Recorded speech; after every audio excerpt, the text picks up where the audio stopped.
अधर्म पर लहराती धर्म की विजय पताका का नाम है महाभारत। घमंड के दंभ पर विनम्रता का प्रहार है महाभारत। छल से छलनी होते शरीर पर वचनों का मरहम है महाभारत। कलंकित रिश्तों की काल कोठरी में मित्रता की पराकाष्ठा है महाभारत। ये वही महाभारत है जिसने भाई को भाई के विरुद्ध शस्त्र उठाने को मजबूर तो किया, परंतु अंतिम सांस तक मित्रता धर्म निभाने का हौसला भी दिया। जी हाँ, मैं बात कर रहा हूँ उस मित्रता की जिसमें कर्ण की दानवीरता का हृदय तो धड़क रहा था, परंतु उस धड़कन पर अधिकार था दुर्योधन की अधर्मी सोच का।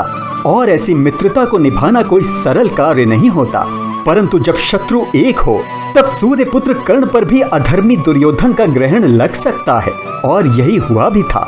भले ही कर्ण के रथ का पहिया धरा में धंस गया हो, परंतु दोनों की मित्रता का पहिया कभी डगमगाया नहीं।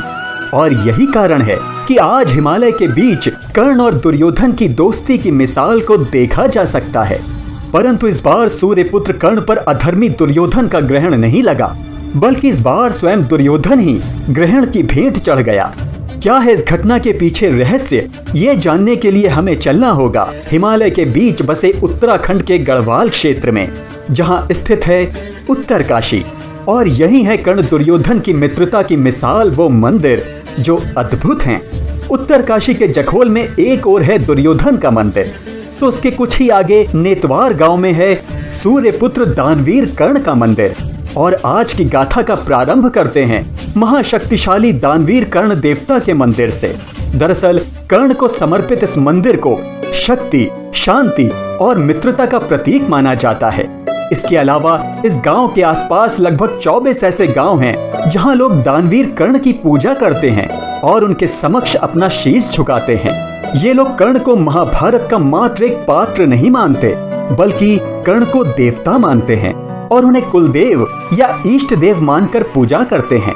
आपको जानकर आश्चर्य होगा कि स्थानीय लोगों की कर्ण के प्रति इतनी आस्था और श्रद्धा है कि गांव में अधिकतर मंदिर कर्ण और कर्ण के साथी द्वारपालों व कर्ण की गुरु माता के हैं। कहते हैं कि अगर किसी को सम्मान देना है तो उसकी अच्छी आदतों को अपनाना चाहिए, यही सबसे बड़ा सम्मान होता है।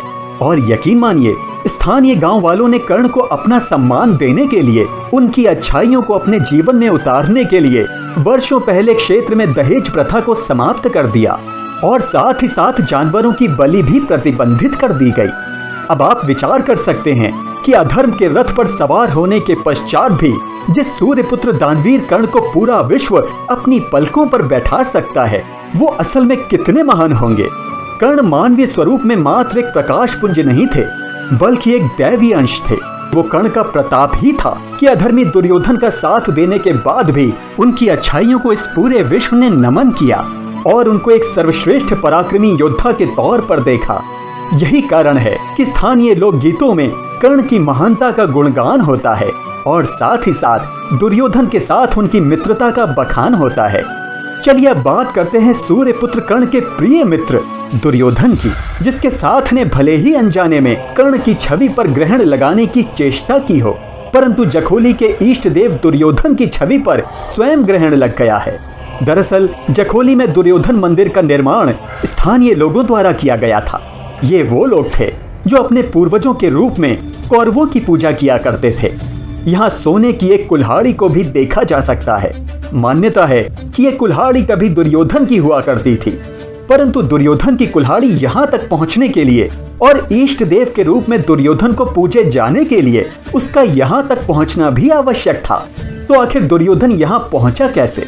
इसका उत्तर हमें मिलेगा स्थानीय लोगों में काफी प्रचलित एक मान्यता में, जिसके अनुसार एक बार दुर्योधन ने वर्तमान के जौनसार बावर क्षेत्र में हनोल की यात्रा की थी।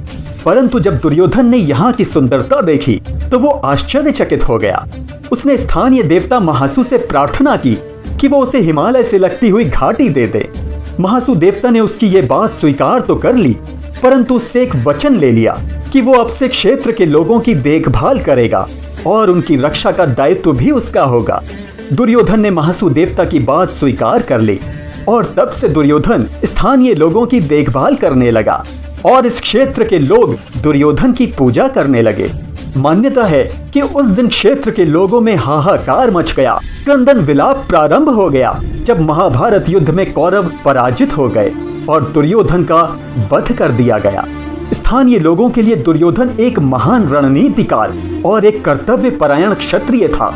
उसकी महानता का अंदाजा इसी बात से लगाया जा सकता है कि उसने अपनी अंतिम लड़ाई में भी पांडवों में से उस योद्धा को चुना था जिसे पराजित करना अत्यधिक कठिन था, और वो था महाबलशाली भीम। जबकि दुर्योधन भली भांति जानता था कि वो गदा युद्ध में भीम के मुकाबले किसी भी अन्य पांडव को आसानी से हरा सकता है, फिर भी उसने अपने प्रतिद्वंदी के रूप में भीम को चुना। और ये थी उसकी एक महान योद्धा की पहचान जिस पर स्थानीय लोग गर्व करते हैं। परंतु अब ये गर्व किसी गर्त में दब कर रह गया है और कर्ण दुर्योधन की मित्रता की मिसाल इस दुर्योधन मंदिर पर आज एक ग्रहण लग चुका है। दरअसल कर्ण देवता की पूजा करने वाले स्थानीय लोग और उनके भक्त कर्ण को इष्ट देव पाकर गर्व महसूस करते हैं, अपने को गौरवान्वित समझते हैं, क्योंकि कर्ण को पूरा विश्व एक महान पुरुष के रूप में देखता है। परंतु दुर्योधन की छवि महाभारत के खलनायक की है, और जब भी कोई बाहरी व्यक्ति दुर्योधन के इस मंदिर को देखता है तो उसके सामने ये मंदिर मात्र इष्ट देव की पूजा का स्थान नहीं होता, बल्कि उसके सामने एक ऐसा व्यक्तित्व खड़ा होता है जो महाभारत का सबसे बड़ा खलनायक था। इससे गांव वालों को बड़ी शर्मिंदगी उठानी पड़ती थी, जिस कारण गांव के लोगों ने मिलकर यह निर्णय किया कि अब इस मंदिर को दुर्योधन के रूप में नहीं बल्कि महादेव शिव शंकर के रूप में पूजा जाएगा। जिसके पश्चात इस दुर्योधन मंदिर को पूरे विधि विधान के साथ सोमेश्वर महादेव मंदिर में परिवर्तित कर दिया गया। और अब नई पीढ़ी को इस बात पर विश्वास करना भी मुश्किल होता है कि यहाँ कभी उनके इष्ट देव दुर्योधन की पूजा हुआ करती थी। वो अब इस मंदिर को शिव मंदिर के रूप में ही पहचानते हैं, और अब धीरे धीरे दुर्योधन की हर पहचान इस गांव के मस्तिष्क पटल से ओझल होती जा रही है। और आंशिक ग्रहण के पश्चात अब यहाँ कर्ण दुर्योधन की दोस्ती पर पूर्ण ग्रहण लगने ही वाला है। लोगों की भावनाओं और उनके इष्ट देवों के रूप में कर्ण दुर्योधन की पूजा को लेकर आपके मन में क्या विचार आता है, और जिस तरह से दुर्योधन मंदिर अपनी पहचान खो चुका है उसे लेकर आपका क्या कहना है, हमें जरूर बताइएगा। तो दोस्तों, अगर आपको आज का वीडियो अच्छा लगा तो लाइक, शेयर और कमेंट जरूर कीजिएगा, और साथ ही बेल आइकन दबाकर चैनल को सब्सक्राइब करना मत भूलिएगा। आपका दिन शुभ हो।